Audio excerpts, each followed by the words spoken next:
Now, of all the American cars that say they go after the Germans and teach them a thing or two, I'd have to say the Cadillac CTS has the best claim to actually doing that. And so when General Motors, the Cadillac division, redoes the CTS, a lot's at stake. Let's see what the 2014 looks like. It's right here behind me. Start with the face, a more pronounced sort of a large grill nose. It comes out more and is less flush with the car. Easy to spot a 2014, as is this interesting LED detail on the corner, running up the front and along the strakes at the top of the fender. Again, easy spotter's trick there. Also notice how low the hood presents as it comes to the windshield. That's not something you see a lot in modern cars. They tend to be very high and thick at the cowl.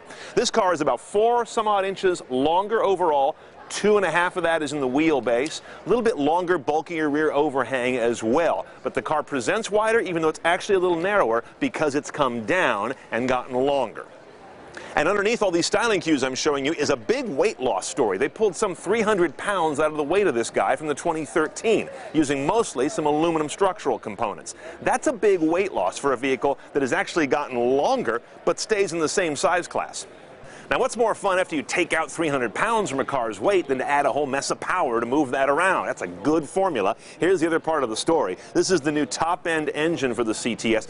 This is before the CTS V comes out. There'll be a new one of those coming, but right now you can get this twin-turbo V6, 420 horse, 430 foot-pounds of torque. Those are great numbers. Also going out to an 8-speed, very advanced automatic transmission that has programming logic that will let it jump a gear as it goes up and down through the gears, if that's more efficient, because as the gears get so close, sometimes it doesn't need to go 4, 5, 6, 7, 8. It can hop 1 or 2. Interesting logic there.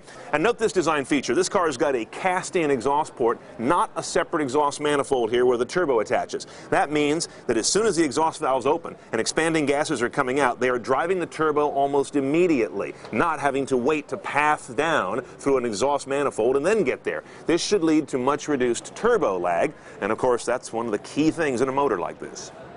Inside the new CTS, following another Cadillac trend, going all LCD in the cabin. That means not just the big head unit where Cadillac Q lives, but also over here, the instrument panel becomes fully virtual. And those gauges and indications can do a presto changeo to change what they're showing you, as well as the look of how they're doing it. Now, still coming after this vehicle hits the road a little bit later in 2013 will be a coupe version, a new CTS V version, and of course Cadillac is still working on electrification, the ELR we saw rolled out recently. So a lot of things are happening that have significant engineering changes for Cadillac, and as you can see, big changes in the skin as well.